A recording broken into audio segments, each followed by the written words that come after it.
Bonsoir à tous, bienvenue dans votre émission Sunset, l'émission qui donne un regard nouveau sur l'Afrique. Heureux de vous retrouver sur Canal 7, votre chaîne panafricaine.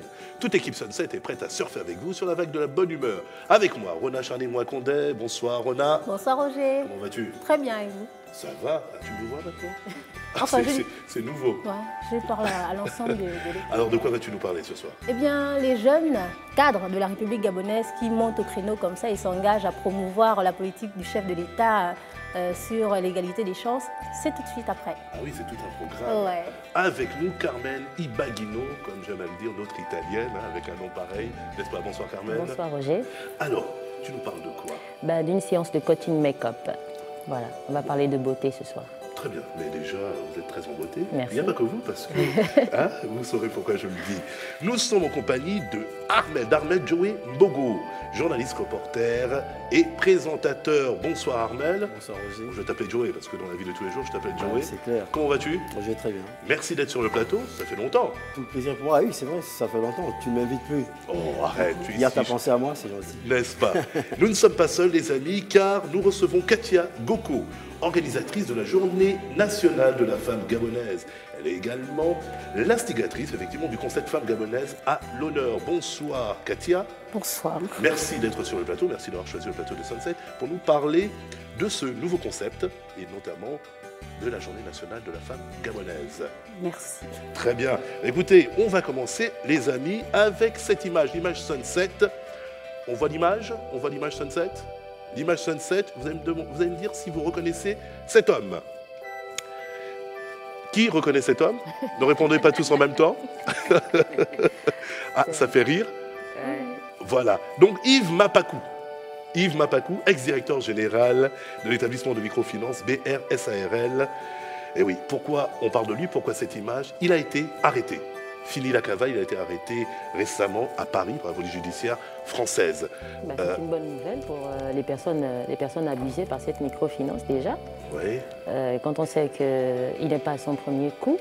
Il n'est pas à son premier coup. Quand on sait qu'il n'est pas à son premier coup et que, comment dire ça, il avait déjà des problèmes avec la justice hein, pour viol sur mineur, c'est ça, ouais. Il avait écopé d'une peine de 5 ans. Ouais. 5 ans. Voilà. C'est un récidiviste en Voilà. somme. Mais là, Véritablement. il allait plus loin encore. Il allait hein, plus loin. Si c'est possible. Hein. Eh oui. Joey? Moi, enfin, je ne sais pas s'il allait plus loin, parce que je ne sais pas s'il faut mettre la barre haute entre un vol d'argent et un viol sur mineur. Bon, moi, en tout cas, je pense peut-être il s'est remis hein, sur ses chevaux. C'est peut-être son habitude. Il se sent mieux, n'est-ce pas, dans ce genre de situation, être contre la loi. Et moi, je pense que c'est de bonne augure qu'il ait été arrêté. Bah oui, je pense que ça va faire du bien, mais surtout, il faut penser aux victimes. Bien sûr. Véritablement, parce que il a floué pas mal de personnes. Ouais. Katia, une réaction? Moi, je pense qu'il s'est diversifié dans ce qu'il fait, c'est tout. Mais on dit ex-directeur général de cet établissement de microcrédit, de microfinance, BRSARL, il est également pasteur, dans des places à certains. Ah non, je suis Il est pasteur. Parce que la photo, est-ce qu'on peut revoir, on va demander à la régie, est-ce qu'on peut revoir la photo? Parce que véritablement, il est dans un ministère, me semble-t-il, en train de prêcher. C'est sûr. N'est-ce pas? C'est Donc sûr il est qu'il bien en train de pasteur. prêcher, mais je dis que, Ah oui, d'accord, que ce n'est pas un pasteur parce que vu les actes qu'il a posés, on peut pas, comment dire ça? C'est trop d'honneur. Voilà, c'est trop d'honneur. Voilà. Mais c'est dans ces mots. Voilà. Ah oui, c'est un véritable blasphème, mais en même temps, il a véritablement floué, je le redis encore, ses fidèles, parce que finalement, il y a toute une confiance. Il y a une confiance qui a été quand même mise au service. Ah oui, c'est un peu embêtant. Ces actes dénaturent totalement la qualité intrinsèque d'un pasteur. D'un homme d'église. D'un homme d'église. Un homme d'église. Mais alors, pour ceux qui ont souscrit à ce à ce crédit, à ces différents crédits, est-ce qu'ils ont signé un contrat? Est-ce qu'il y avait un contrat d'assurance? L'avenir nous le dira. Ah oui, parce qu'il faut se poser la question. Est-ce qu'il y a eu contrat d'assurance? Si contrat d'assurance il y a eu, que dit finalement ce fameux contrat? C'est là où Dina Koussou nous manque, dans cet endroit. Dina, si tu nous entends. Voilà, donc c'est autant de questions. Ce qui est sûr, c'est qu'il y a eu un contrat passé forcément avec la dite structure. Maintenant, un contrat d'assurance, je ne sais pas. Vous savez, en Afrique, c'est rare effectivement que les gens s'attellent à penser à assurer leurs revenus, leurs biens, leur argent. Qu'à cela ne tienne, contrat ou pas, il n'est pas décédé, il a été arrêté, il est vivant. Je pense qu'il va falloir trouver où est passé cet argent, parce qu'il y a forcément une traçabilité. Hein, lorsqu'on vient déposer son argent dans une structure financière, il y a une traçabilité. Et comme il a été arrêté, je pense que même s'il a dilapidé cet argent, on va pouvoir le retrouver. Mais maintenant, est-ce qu'il va pouvoir réussir à rembourser cet argent à ces personnes? Ça, c'est une autre question. C'est une autre question. Est-ce qu'il a des avoirs? Auquel cas, je pense que la justice va saisir ces avoirs pour tenter de contenter, autant que faire se peut, ces quelques personnes. Voilà. Ah oui, mais il y a quand même des milliers de personnes. Hein. Oui, on dénombre quand même des milliers de personnes. Ça va être difficile, tout le monde ne va pas être satisfait. Mais... Exactement, exactement. Mais alors, comment il a fait pour entourlouper autant de monde? Parce que c'était quoi la combinaison finale? C'est un pasteur. Bah, écoute, déjà, voilà, c'était un homme d'église et donc il a réussi à convaincre déjà les membres de l'église. On ne savait pas qu'autant de personnes voulaient s'enrichir aussi vite parce qu'il promettait quand même une affaire de 20% comme ça, sur 20 ou 50%. On parle de 50%, c'est ça? Donc 50%. 20 à 50%. La morale, la cupidité. La cupidité, ça fait partie des 7 péchés capitaux, me semble-t-il. Oui. Ah oui, la cupidité. Eh oui, bah écoutez, affaire à suivre, parce que pour le coup, il a été arrêté à Paris. Bonne Je pense nouvelle. qu'il va revenir. Voilà, donc on attend en tout cas la suite. On suit ça de très près. Alors, on va continuer avec la Journée nationale de la femme gabonaise avec notre chère Katia. Katia, encore, merci d'être avec nous, pardon. Alors, il s'agit là de nous parler de cette journée, car vous êtes l'organisatrice de cette journée nationale et vous êtes aussi à l'origine de ce concept, Femmes gabonaises à l'honneur. Alors, dites-nous-en un peu plus. En fait, le 17 avril, c'est la journée la journée nationale de la femme gabonaise. On a voulu marquer le coup.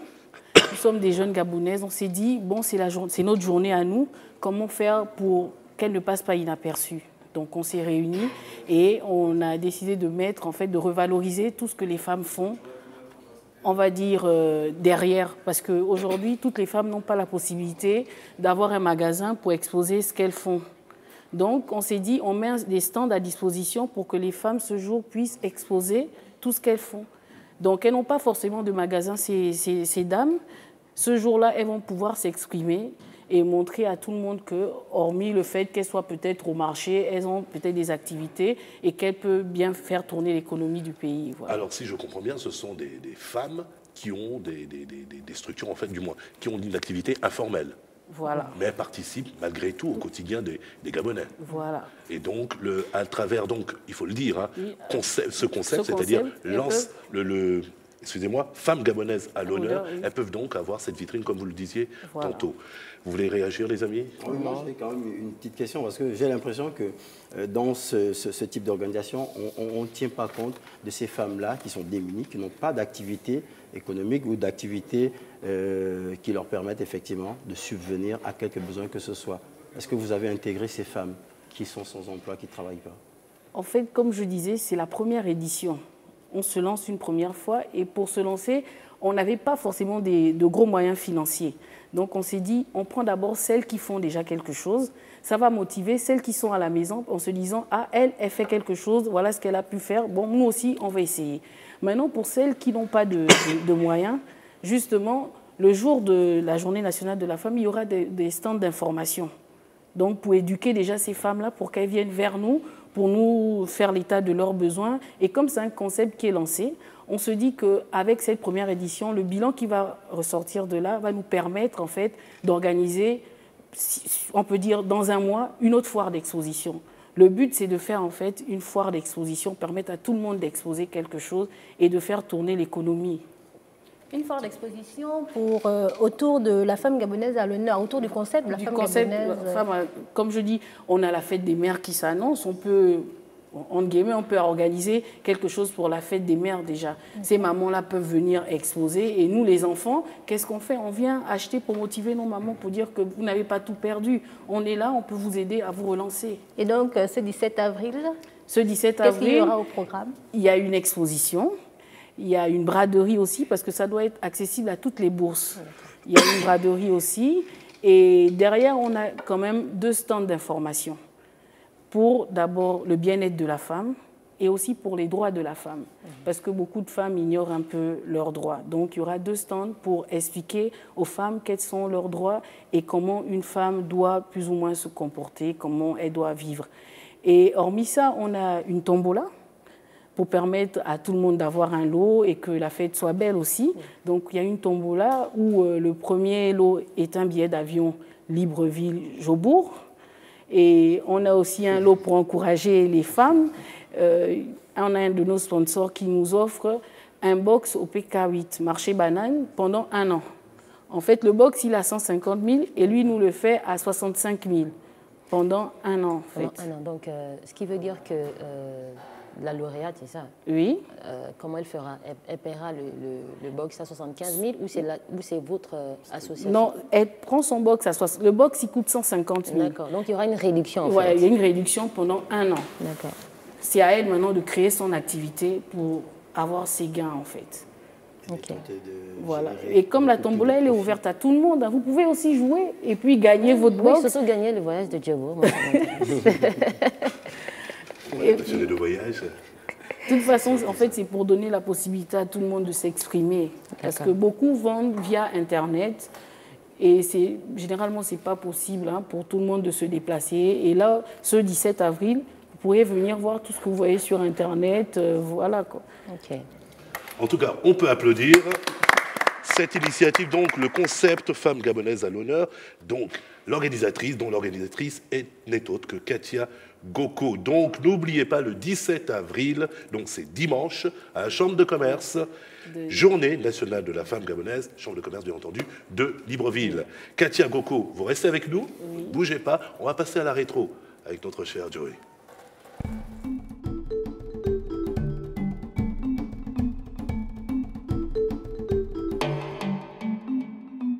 Après un passage d'inspection au sein des ONG Malachi et Sifos, où le docteur Nicole Christian Assélé a pu juger du sérieux de ses partenaires au programme Un jeune, un métier, le centre de formation et de perfectionnement professionnel Basile Ondimba a été une étape particulière. Comme une grande sœur et une mère, la ministre déléguée à la formation et à l'insertion des jeunes a ouvert son cœur aux stagiaires devant suivre leur formation dans cet établissement de référence au Gabon. Le CFP Basile Ondimba a également eu droit, comme tous ses prédécesseurs, à la remise d'un lot de la matière d'œuvre et des blouses de travail que ces jeunes devront porter pendant leurs heures de stage et durant une période de 3 mois, période pendant laquelle des contrôles des membres du comité pédagogique de suivi de ces jeunes se feront fréquemment. Par ce geste symbolique, le ministre en charge de l'insertion des jeunes et de la formation professionnelle, le docteur Nicole Christian Assélé, a scellé là, n'est-ce pas, le partenariat avec les différents établissements qui vont recevoir les stagiaires qui vont suivre cette formation durant 3 mois. Une formation hautement relevée par le gouvernement, la formation intitulée Un jeune, un métier, une formation attendue énormément par ces nombreux jeunes qui sont sans métier, ces nombreux jeunes qui souffrent notamment dans les quartiers sous-intégrés. Nous allons écouter un extrait du ministre. Nous sommes déjà satisfaits du fait que le responsable administrateur général de la gestion de cette zone nous ait permis d'avoir l'opportunité de mettre des stagiaires, parce qu'il faut dire que le travail a été fait par eux. Ce sont eux qui ont appelé les opérateurs économiques, ce sont eux qui ont montré le besoin et l'importance de ce projet, parce que c'est un projet qui tient à cœur au chef de l'État. Cela veut dire que le programme Un jeune, un métier pourra avoir des jeunes, c'est-à-dire des jeunes pourront trouver du travail dans la zone économique de Coq à travers ce programme Un jeune, un métier. Un jeune, un métier de l'existence à l'emploi semble désormais une réalité pour tous ces jeunes Gabonais qui ne demandaient que la main tendue du gouvernement gabonais.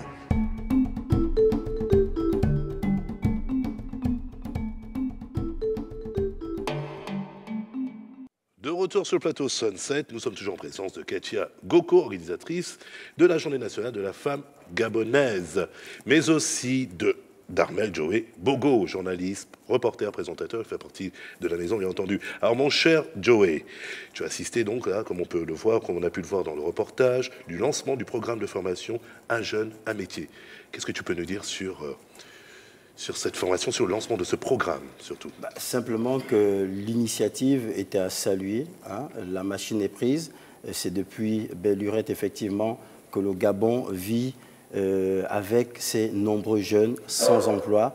La plupart, vous le savez très bien, sont des délinquants. Hein, ils vont dans la rue, ils braquent. Pourquoi? Parce qu'ils n'ont pas de quoi subvenir, autant pour moi, à leurs besoins. Ils ont du mal à vivre. Donc, le gouvernement de la République gabonaise a pensé à ces derniers et a mis au point un programme, n'est-ce pas, de formation de ces derniers pour que demain, effectivement, ils puissent eux-mêmes créer quelques structures comme ça ou intégrer des structures existantes histoire de pouvoir, n'est-ce pas, se prendre intégralement en charge et éviter la rue, éviter toutes les exactions qui vont avec. Bien sûr. Alors, est-ce on sait le type de formation qui est mise en avant? Plutôt des métiers manuels? Oui, c'est beaucoup plus technique. Hein. D'accord. Oui, vous avez la maçonnerie, vous avez la plomberie, vous avez la coiffure, la menuiserie. Il y a plus ou moins 52 formations, je pense, qui ont été plus ou moins proposées. 52 formations. 52 formations, voilà. Oui. Alors, c'est en partenariat avec, ou en collaboration avec peut-être des corps de métier, différents corps de métier? Beaucoup, ouais. Des corps de métier et des établissements de formation professionnelle, hein, tels que le centre de formation Basile Ondimba, effectivement, qui fait partie des partenaires de l'État. Vous avez la zone économique d'Ongkok, effectivement, qui est une grande structure, n'est-ce pas, qui va également accueillir beaucoup de stagiaires. Donc, c'est autant de structures comme ça qui vont permettre à ces jeunes d'avoir une formation. Et ces formations ne sont pas données de façon aléatoire. Hein. C'est vrai qu'il y a une enquête qui a été mise au point. Ces jeunes ont été pris en entretien pour savoir qu'est-ce qu'ils peuvent faire dans la vie. Et je puis vous dire que 70-80% de ces jeunes n'ont pas vu le banc de l'école, véritablement. Et la plupart ne sont même pas allés au-delà de la classe de la 5e année, qui est, je crois, le CM2, un peu à notre époque. Donc, c'est dire que l'État veut leur permettre d'avoir au moins quelque chose dans la vie, quelque chose dans la tête, pour que demain, ils puissent, pourquoi pas, devenir des citoyens modèles. Alors, qui sont ces jeunes-là? Quel âge ont-ils? Bon, ils partent hein, de 18 à 35 ans. Donc de 18 à 35 ans. Bon, j'ai pu voir, moi, c'est vrai que je ne suis pas allé poser la question, j'ai pu voir des jeunes qui avaient un âge inférieur. J'ai quand même pu voir des jeunes de 15-16 ans. Mais c'est un peu ce qui a été arrêté. Bon, pour ce projet, la jeunesse s'arrête à 35 ans. Donc, on n'a pas pris au-delà. Et vous savez très bien qu'au-delà, effectivement, il y a beaucoup de jeunes aussi, hein, puisqu'on est jeunes au Gabon jusqu'à 40 ans, je pense bien, et qui sont également sans emploi. Donc, l'État a fait un toilettage un peu de ce qu'il a pu recueillir comme jeunes, sachant que c'est infime hein, ce qui a été retenu. Je vais vous dire que le recensement a été arrêté à plus de 25 000 jeunes, exactement 25 062 jeunes. Mais les places qui avaient été préparées, octroyées à l'État par rapport à ce projet étaient de 3 000. Mais l'État ne délaisse pas le reste des 22 000 autres jeunes. L'État a prévu, n'est-ce pas, trouver des mécanismes pour pouvoir également les intégrer. Et là, il ne s'agit que de la province de l'Estuaire. Très bien. Mais écoutez, on peut applaudir cette initiative donc, de l'État gabonais. Merci Joey. Joey, tu vas nous quitter. Je rappelle, Armel Joey Mbogo, journaliste, reporter et présentateur. Merci encore Joey d'être venu. Tu es ici chez toi, tu le sais très bien. Alors on va passer à l'Afrique qui gagne.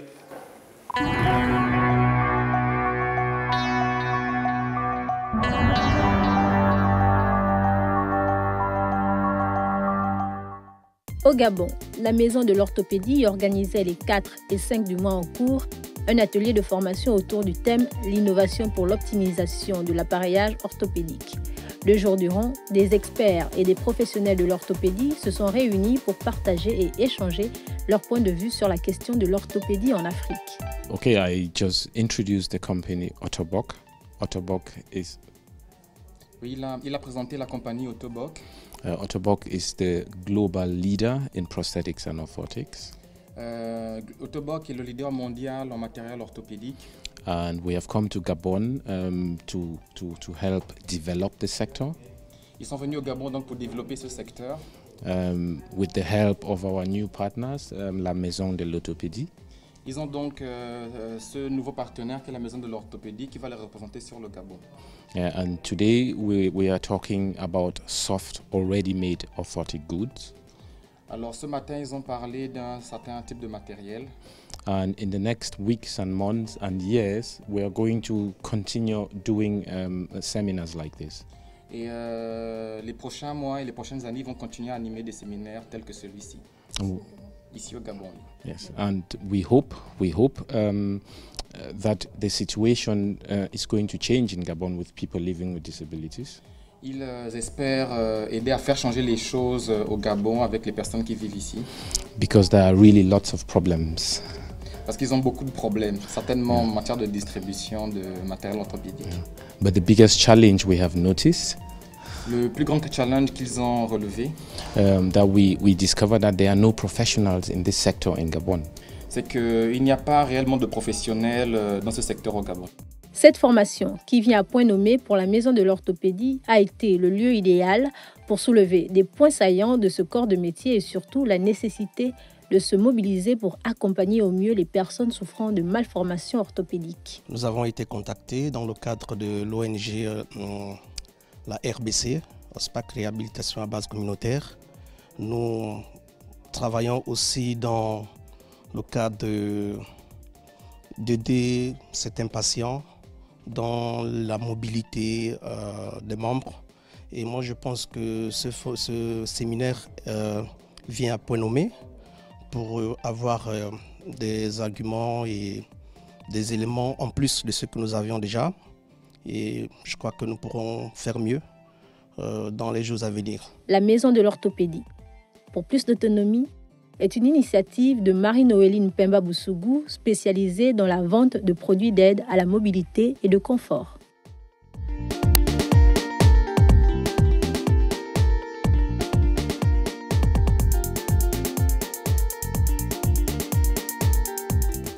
De retour sur le plateau Sunset, nous sommes en compagnie de mademoiselle Marie-Noéline Pemba Boussougou, fondatrice de la maison de l'orthopédie. Bonsoir, Marie-Noéline. Merci d'être sur le plateau, merci d'avoir accepté notre invitation. Alors pour nous parler de l'orthopédie, notamment de la maison de l'orthopédie. Alors avant qu'on entre dans le vif du sujet, on aimerait en savoir un peu plus sur vous, que vous puissiez nous raconter un peu votre histoire. Voilà. Ok.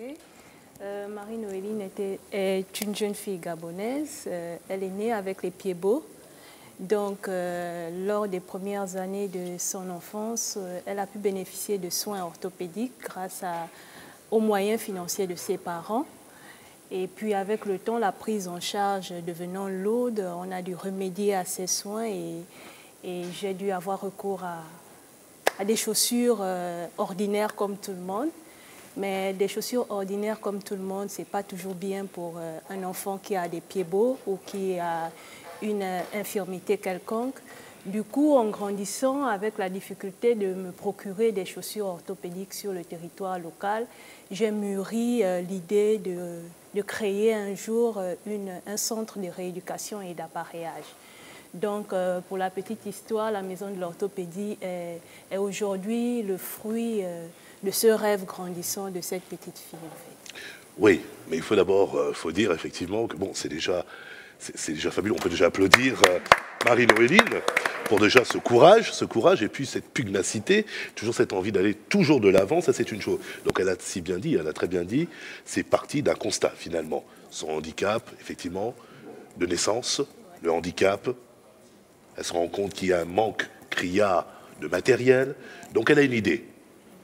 Une idée, c'est d'ouvrir, en tout cas, de créer une entreprise déjà dans un premier temps. Alors tout le monde se pose, et cette entreprise qui va devenir la maison de l'orthopédie. Mais bien avant cela, on peut se poser la question, le financement, d'où vient-il? Ok, donc jusqu'à mon année à l'Institut supérieur de technologie, la maison de l'orthopédie n'était encore qu'une idée comme une femme enceinte qui portait une grossesse en fait. Et j'ai été dans une filière entrepreneuriale qui nous a demandé, ou dont l'une des exigences était d'avoir une idée de création d'entreprise, donc de transformer une idée en projet. Et donc, j'ai transformé cette idée en projet avec l'aide de 3 autres de mes camarades de classe. Nous étions en groupe. Donc, nous avons transformé cette idée en projet. Et puis, finalement, l'idée a été soutenue à l'école. Et puis, après, pendant mon cursus, alors que l'idée avait été déjà soutenue, il y a le programme Shell Entreprendre, Shell Gabon, qui a lancé le programme Shell Entreprendre, qui est un programme d'investissement social qui vise à promouvoir l'entrepreneuriat des jeunes. J'ai postulé pour ce programme, j'ai été retenue parmi les 100 qui ont suivi la formation en entrepreneuriat. Et puis après, 80% ont déposé leur business plan, j'ai déposé le mien. Et au finish, ils ont retenu 6 lauréats dont je fais parmi. Et donc, c'est à travers le financement du programme Shell Entreprendre que j'ai pu démarrer mon entreprise. Bravo! Alors, grâce à ce financement, on voit la naissance donc de la maison de l'orthopédie. Alors, maison, il faut rappeler, la maison de l'orthopédie spécialisée dans la vente de produits d'aide à la mobilité et de confort. Alors, parlez-nous un peu de la maison de l'orthopédie. Ok, la maison de l'orthopédie, dans le court terme, est une officine qui fournit du matériel orthopédique. Qu'est-ce qu'on entend par matériel orthopédique? C'est tout le matériel qui est lié à la mobilité, aux nerfs et tout le reste. Donc, exemple, on va parler des genouillères, on va parler des attelles, on va parler des ceintures lombaires, des chaussures orthopédiques, des chaises roulantes dans le moyen appareillage, par exemple. Donc, c'est un peu tout ça que fournit la maison de l'orthopédie. Dans le court terme, dans le moyen terme, la maison de l'orthopédie se voit être une boutique atelier.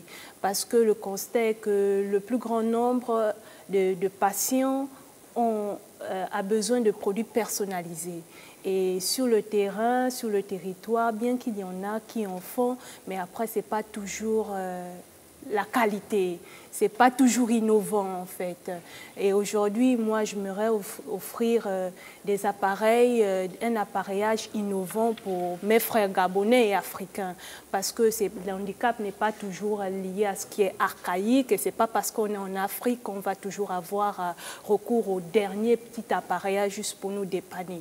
Aujourd'hui, j'aimerais apporter, je me vois, la maison de l'orthopédie se voit comme un intégrateur de solutions innovantes pour les personnes en situation de handicap. En tout cas, là, on a l'objectif. Elle est déterminée, c'est fabuleux.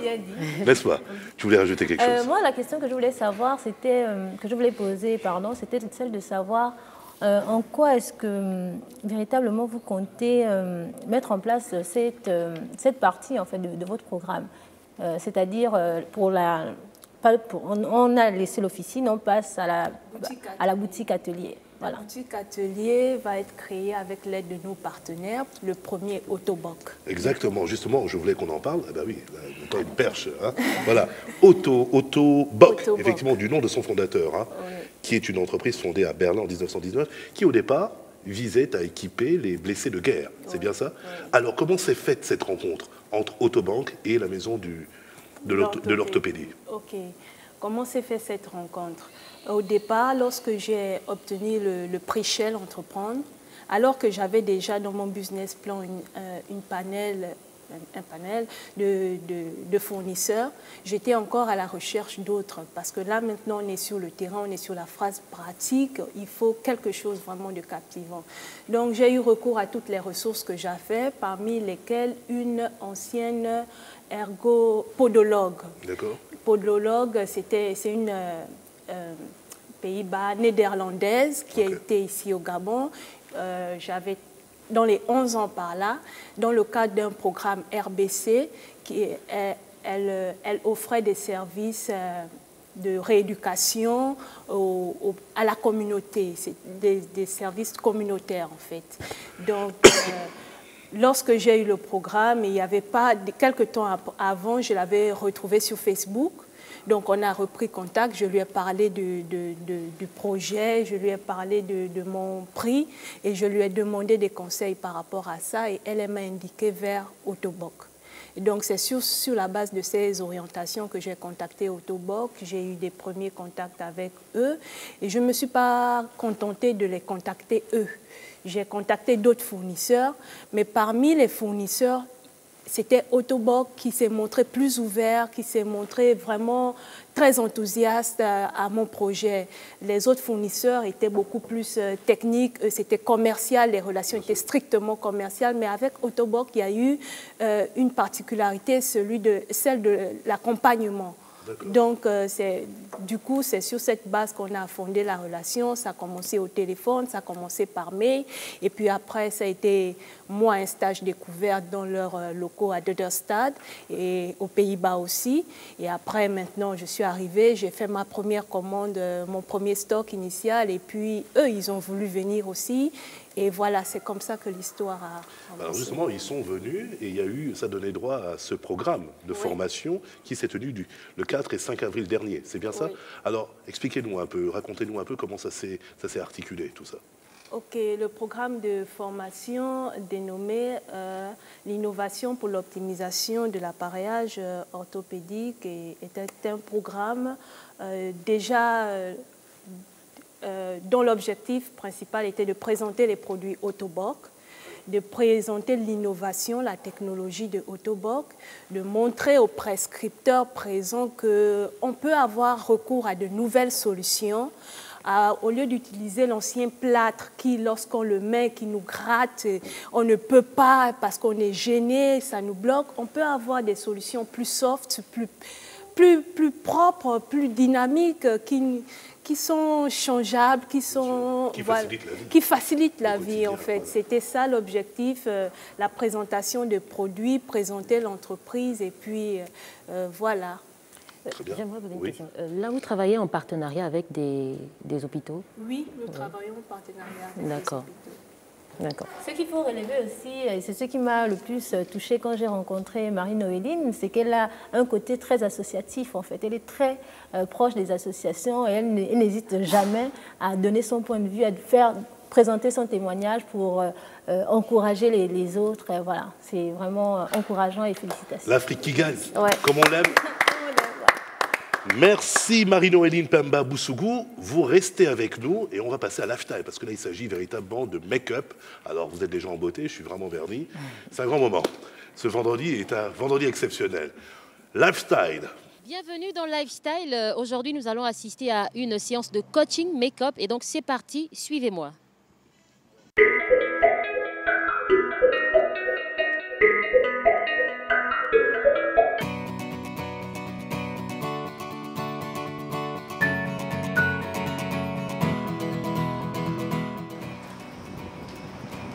Bonjour madame. Alors je suis bien esthétique, c'est ça? Oui, c'est ça. J'ai reçu mon billet d'invitation pour participer au coaching make-up. Ok, bienvenue. Ça va, bienvenue d'abord chez nous à Esthétique Homme.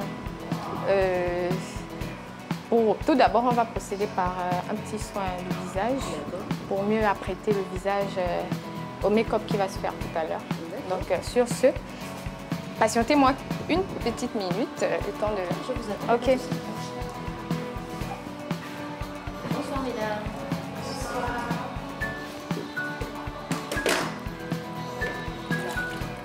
C'est déjà bon. Ok madame, vous pouvez me suivre s'il vous plaît. Je vais me faire chouchouter.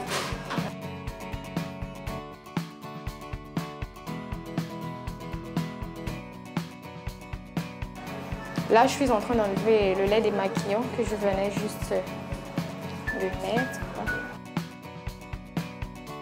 Après démaquiller ma cliente avec du lait démaquillant, là, je vais utiliser une lotion tonique pour parfaire mon démaquillage. Ensuite, je mets du peeling doux. C'est un gommage aussi.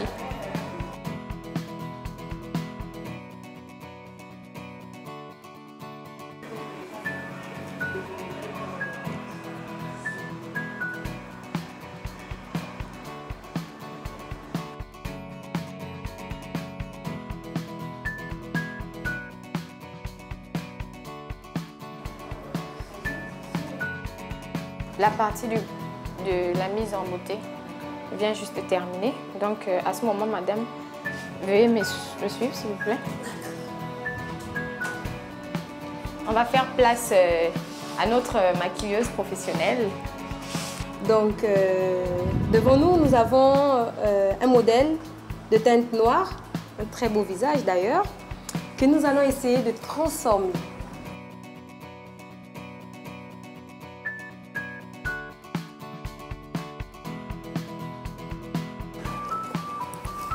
Voilà, je vais utiliser la teinte foncée pour le mettre ça par le haut. Pourquoi? Parce que tout simplement, c'est pour avoir un effet plus naturel.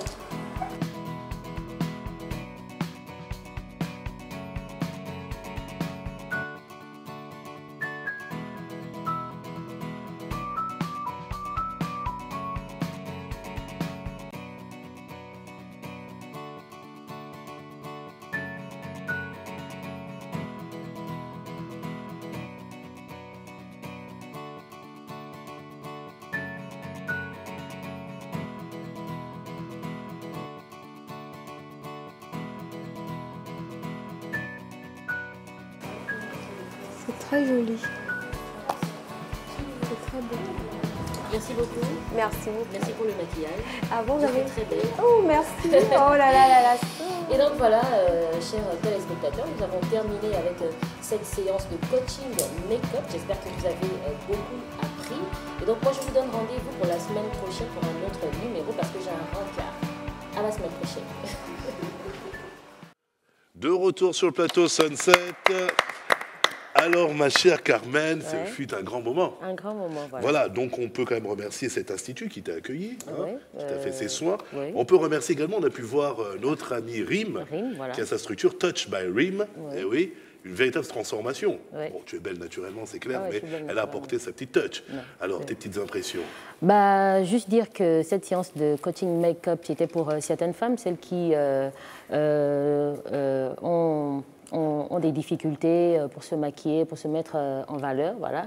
Donc, c'était une séance pour toutes ces femmes-là. Donc, souvent, nous, les femmes, on ne sait pas comment mettre nos traits en valeur, voilà, parce qu'il y a des couleurs qu'il faut appliquer sur notre visage pour pouvoir sublimer, d'accord, pour pouvoir être sublime, voilà. C'est le mot. Donc, je veux encourager toutes les femmes, d'accord, à participer à ce genre de séance, hein, de coaching make-up, voilà. Donc, voilà, tout simplement, mettre en valeur ses traits, c'est tout. Très bien. Il faut avouer que c'est très à la mode actuellement, mais bon, les filles, les filles en général, elles sont plus sur les tutos et tout. Mais je trouve qu'il y a une certaine chaleur humaine, en fait, qu'il y a à participer entre filles, comme ça, un après-midi. Discuter, échanger, voilà, parce qu'après, il y a des conseils personnalisés, d'accord, parce que tout le monde n'a pas forcément les mêmes traits physiologiques. Donc. Je vois qu'elles sont passionnées et je suis vraiment minoritaire dans cette histoire. Alors, mesdames, vous allez continuer une autre fois. En tout cas, on peut applaudir. Bravo. Merci pour l'Institut, merci à Rim, Touch by Rim. Alors, on va se quitter, elles vont nous quitter, Katia Goko. Et oui, qui est organisatrice de la Journée nationale de la femme gabonaise. Elle est l'initiatrice également de Concept Femmes Gabonaises à l'honneur, qui se tiendra le 17 avril de 9h à 18h à la Chambre de commerce de Libreville. Merci Katia, mais aussi Marie-Noéline Pamba-Boussougou, qui est fondatrice de la Maison de l'Orthopédie. Merci encore. Elle veut nous parler donc de la Maison de l'Orthopédie. Vous faites un travail formidable. Merci en tout cas, mesdames. On va faire un tour d'horizon. Sur l'actualité politique, comme d'habitude, comme chaque semaine. 2016, c'est maintenant.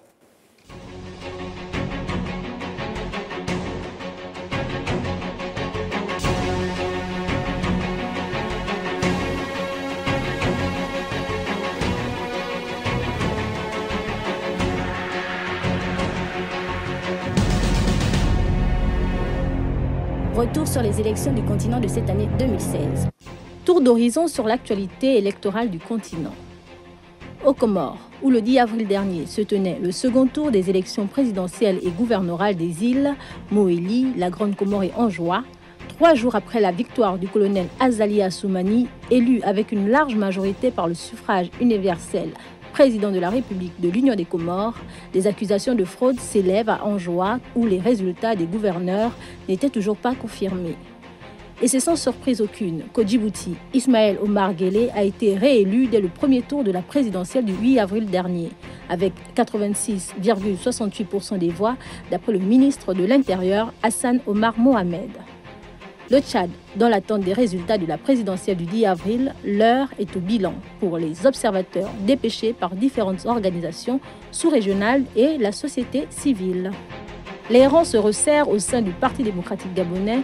Mardi 12 avril, le président en exercice, son Excellence Ali Bongo Ondimba, en qualité de distingué camarade du président, a réuni les responsables du parti au pouvoir afin de peaufiner d'ores et déjà les stratégies à mettre en place en prélude des échéances électorales à venir. C'est tout pour ce tour d'horizon sur l'actualité électorale du continent. Retour sur le plateau de Sunset. Alors là, plein de rebondissements, bien entendu, hein, comme d'habitude, chaque semaine. De partout. Et oui, il y a ta voix qu'on a entendue. Oui, oui. Donc tu nous as fait encore voyager autour, donc beaucoup de suspense. Ça n'arrête pas? Pas beaucoup. Mais, pas beaucoup? Oui, pas beaucoup, mais beaucoup de consolidation en fait et de rapports beaucoup plus concrets, oui, je dirais. D'accord.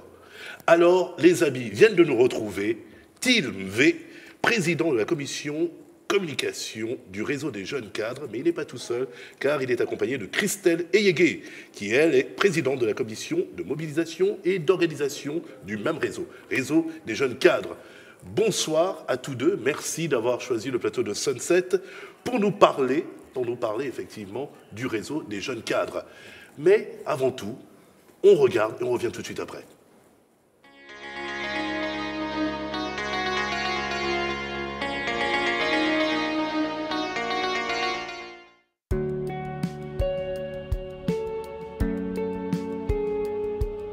Je suis Loïc Demiez-Ota, j'ai 30 ans. Je suis le responsable de la communication et des études au sein de la Société commerciale gabonaise de réassurance. J'ai suivi une formation en management de l'assurance, ensuite un master en conseil et en études de l'action publique. Et je voudrais témoigner aujourd'hui de la chance qui m'a été présentée au sein de la SCGRE, de par les mécanismes qui ont été mis en place par le chef de l'État, à savoir l'égalité des chances et l'employabilité des jeunes. J'ai postulé au sein de la SCGRE en 2013. Par la suite, j'ai pu avoir un stage de 6 mois. Par la suite, qui m'a permis d'avoir un contrat à durée déterminée, qui a été concluant, qui m'a permis ensuite d'avoir un contrat à durée indéterminée.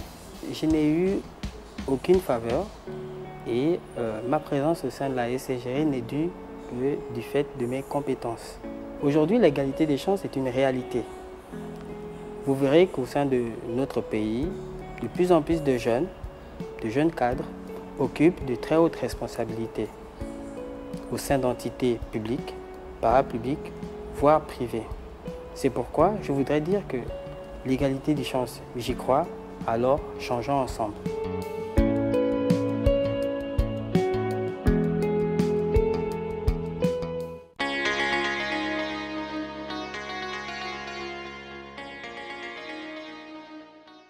De retour sur le plateau Sunset, en présence, comme je le disais tantôt, de Tilm V, président de la commission communication du réseau des jeunes cadres du Gabon, mais aussi de Christelle Eyégué, président de la commission mobilisation et organisation de ce même réseau, donc le réseau des jeunes cadres du Gabon. Merci une fois de plus à tous deux d'être sur le plateau. Alors on aimerait en savoir un peu plus sur le réseau des jeunes cadres, parce que véritablement, il y a eu... ça y est, c'est officiel. À l'époque, c'était informel. Malgré tout, il y a eu des actions qui ont été menées, on en parlera. Alors, dites-nous un peu ce que c'est que le réseau des jeunes cadres. OK. Le réseau des jeunes cadres, au sens juridique du terme, est une association de droit privé créée conformément à la loi 35/62 qui fixe le régime d'association en République gabonaise.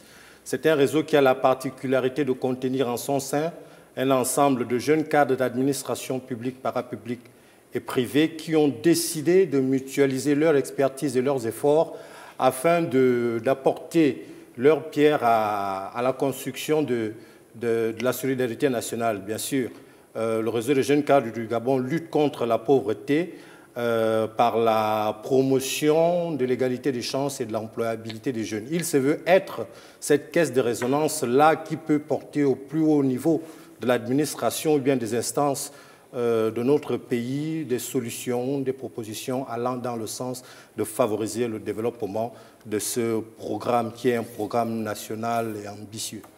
Clairement résumé, voici le réseau des jeunes cadres. Merci. Et oui, on reconnaît bien la TIL, n'est-ce pas? Mais alors, si je comprends bien, le réseau des jeunes cadres du Gabon est en quelque sorte un relais. Bien sûr. Relais d'information, surtout par la politique qui est mise en place, qui est proposée, surtout la question de l'égalité des chances et de l'employabilité des jeunes. Nous savons qu'à ce sujet, le président a eu, entre février et mars, à lancer ce programme qui est un programme ambitieux qui s'appuie sur 5 piliers. Les 5 piliers, nous avons l'égalité des chances en termes d'éducation, l'égalité des chances pour l'accès aux services sociaux de base, nous avons l'égalité des chances pour la femme, l'égalité des chances pour la formation professionnelle, l'égalité des chances pour, je pense avoir déjà énuméré l'emploi, et également l'égalité des chances pour la question de la lutte, surtout la lutte contre les privilèges imbus qui, jusque-là, sont un frein considérable dans le développement de notre pays et dans l'expression des performances sur le plan administratif et professionnel, s'il faut le dire ainsi. Très bien. Alors, ma chère Christelle, quelles sont les actions déjà menées par cette structure? En même temps, Christelle soit-il un peu y répondre? D'accord. Nous avons mené plusieurs actions. Oui. Nous avons déjà fait une sortie officielle le 8 février dernier, oui, et où il était question de mettre la structure sur des fonds baptismaux et la présenter au grand public. La première action de communication que nous avons exercée est l'atelier d'échange sur l'égalité des chances et l'employabilité des jeunes en partenariat avec l'ENA, c'est-à-dire l'École nationale d'administration. Au cours de cette rencontre, il était question de recueillir un ensemble de propositions parce que les élèves de l'ENA sont des cadres en formation qui, après leur cursus, vont directement rentrer dans le moule ou réintégrer le moule de l'administration publique. Alors, au cours de ces échanges, plusieurs points ont été abordés, bien sûr, respectivement, aux 5 piliers. Et un ensemble de propositions, je parle de propositions pertinentes, en sont sorties.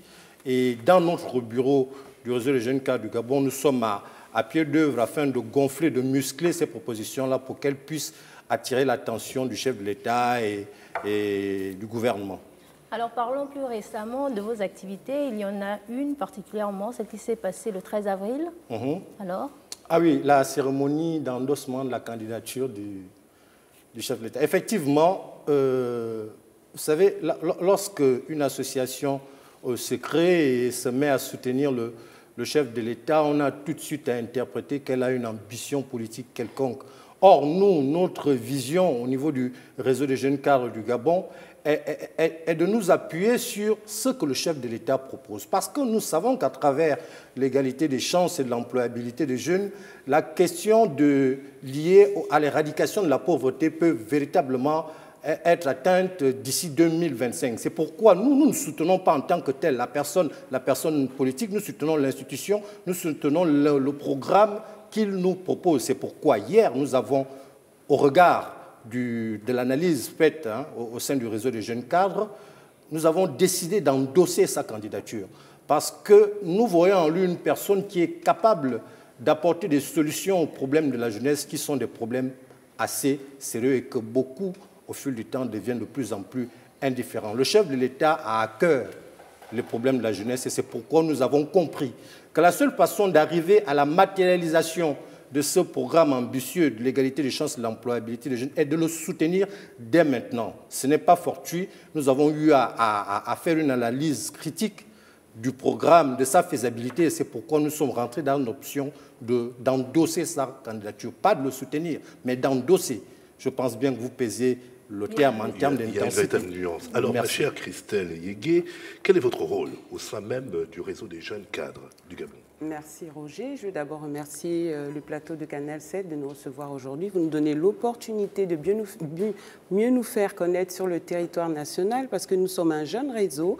C'est vrai que nous avons déjà mis sur pied un certain nombre d'actions, mais ces actions ne sont pas encore connues du grand public. Donc je tiens à vous remercier au nom du réseau des jeunes cadres du Gabon. Alors moi, je m'appelle Christelle Yégué, je suis entrepreneur. Et je suis présidente chargée de la commission mobilisation et organisation. Mais moi, j'aimerais savoir si vous avez d'ores et déjà identifié les points sur lesquels vous comptez vous appuyer pour pouvoir accompagner justement cette politique-là. Madame, je disais tantôt que nous sommes un organe de proposition. Bien sûr, nous nous appuyons. Le réseau des jeunes cadres est essentiellement composé de techniciens qui sont des techniciens supérieurs. Lorsqu'il arrive que les pouvoirs publics mettent en œuvre une politique, nous, au sein du réseau, nous arrivons à disséquer la décision, avoir une vision pour voir si, telle qu'elle est proposée, ça peut avoir effet à court, moyen ou long terme. Lorsqu'au cours de cette étude, nous voyons que les choses sont faisables et solides, alors là, nous nous engageons. Nous nous engageons par nos moyens d'action qui sont à la fois des moyens de communication, qui sont également des moyens de formation pour certains, pour qu'on leur donne des outils qu'il faut afin qu'ils puissent réellement rentrer dans cette grande politique qui est l'un des piliers du Gabon émergent. Parce que là, lorsque le chef de l'État le propose, c'est qu'il a eu à faire une étude, une introspection de la politique qu'il a eu à lancer. Il a vu qu'il y a eu un facteur bloquant. C'est pourquoi, là, maintenant, il se décide de relancer son ambition à travers la promotion de l'égalité des chances et de l'employabilité. D'accord. Toujours à cette cérémonie, j'ai eu à relever une question qui est survenue au cours de cette cérémonie par rapport au statut que finalement vous accordez au sein de votre association aux cadres au chômage. Ce que nous faisons d'abord au sein de notre structure est d'abord pour les cadres au chômage. Parce que, vous savez, tout le monde n'ont pas encore eu la possibilité d'intégrer l'administration publique ou le milieu professionnel.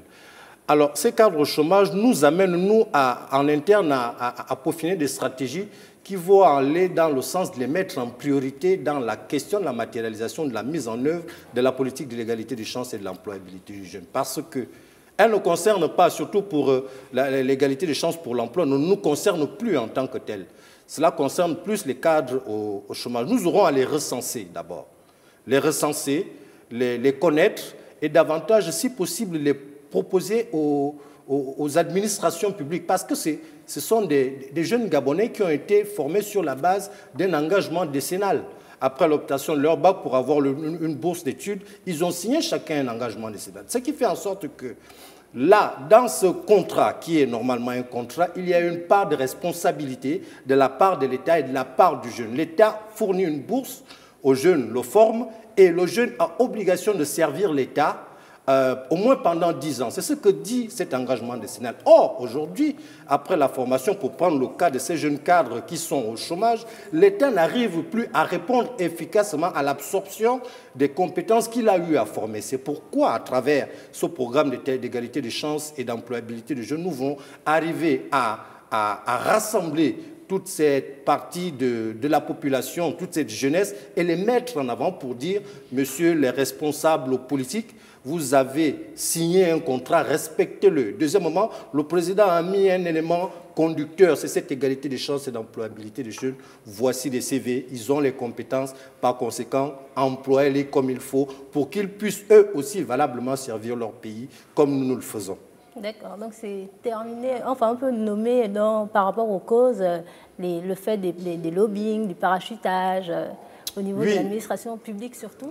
Effectivement, à ce niveau, j'essayais de le dire hier. Mais j'aimerais quand même entendre Christelle à ce sujet. Enfin, voilà, c'est quand même important. Alors moi, je viens à peine d'intégrer le réseau des jeunes cadres du Gabon, mais je vais quand même vous dire pourquoi j'ai intégré ce réseau. Parce que c'est même la question qui va suivre. Alors lorsque j'ai lu toutes les informations concernant le réseau, il y a deux choses qui m'ont interpellée. D'abord, c'est un rassemblement de jeunes Gabonais, d'hommes et de femmes gabonaises, d'hommes et de jeunes Gabonais qui réfléchissent en fait sur toutes les solutions nécessaires pour réduire les inégalités. Alors justement à ce propos, le chef de l'État, Ali Bongo Ondimba, a proposé un programme qui s'appelle l'égalité des chances. Et dans ce programme, comme l'a dit tout à l'heure Steve, il y a 5 piliers. J'ai été interpellée par un de ces piliers, c'est celui concernant les femmes. Et je crois que vous êtes au courant que le chef de l'État a décrété la décennie de la femme pour réduire justement les inégalités sexistes. Et ça aussi, ça a suscité mon attention. Alors, ça ne fait pas longtemps que j'ai intégré le réseau, mais ce que je sais, c'est que jusque-là, beaucoup d'actions sont menées de façon à ce que les attentes de ceux-là qui ne sont pas toujours informés de toutes les actions qui sont prises en amont, que nous puissions, en fait, nous, à notre niveau, justement, mieux les informer, leur dire, en fait, que ce programme n'est pas seulement un concept, c'est aussi une réalité. Voilà les mesures qui sont prises par le gouvernement, voilà ce qu'il faut faire, en fait, pour que vous puissiez, justement, comprendre que l'égalité des chances est une réalité. Alors, nous nous adressons surtout à ceux qui sont les plus sensibles, comme, par exemple, les chômeurs. Justement, hier, durant notre conférence à l'immeuble à Rambaud, beaucoup ont été sensibles à ce spectateur qui a justement mis en avant le fait que beaucoup de jeunes Gabonais n'ont pas l'impression qu'aujourd'hui on observe une égalité des chances. Mais c'est un processus qui se met en place en amont comme en aval, parce qu'il y a des mécanismes en fait il y a des décisions qui sont prises par les décideurs, et ensuite il y a des actions qui doivent être prises, et ensuite il y a tout un lot d'informations en fait qu'il faut véhiculer, et c'est ça notre travail en fait. Très bien. Mais en tout cas, on aura bien entendu. Merci, on peut vous applaudir. C'est déjà la fin de l'émission. Le temps pour moi de remercier nos invités, Tilvé et Christelle Eyégué. Tilvé, président de la commission communication du réseau des jeunes cadres du Gabon, mais aussi Christelle Eyégué, président de la commission mobilisation et organisation de ce même réseau. Merci à Katia Goko, organisatrice de la Journée nationale de la femme gabonaise, qui est elle également initiatrice du concept Femmes gabonaises à l'honneur. Donc événement à ne pas manquer le 17 avril. À la Chambre de commerce de 9h à 18h. Merci à Armel Joé Bogo, et oui, notre collègue, journaliste, reporter, présentateur. Je pense que je n'oublie personne, à part Marie-Noéline, bien sûr, Pemba Boussougou, qui est fondatrice de la Maison de l'Orthopédie. Merci à Rona Charline, merci à toi Carmen, merci à l'ensemble des équipes techniques, Chaza Ondo à la réalisation, merci à toi Nikela, merci également à Randy que j'ai vu tout à l'heure, merci à vous, chers téléspectateurs, qui êtes nombreux, et oui, nombreux à regarder Canal 7, votre chaîne panafricaine. Et n'oubliez pas, la télé c'est que du bonheur. À la semaine prochaine, merci. Tu sais, c'est pas si facile, ne la laisse pas tomber. Elle est si fragile, être une femme libérée. Tu sais, c'est pas si facile.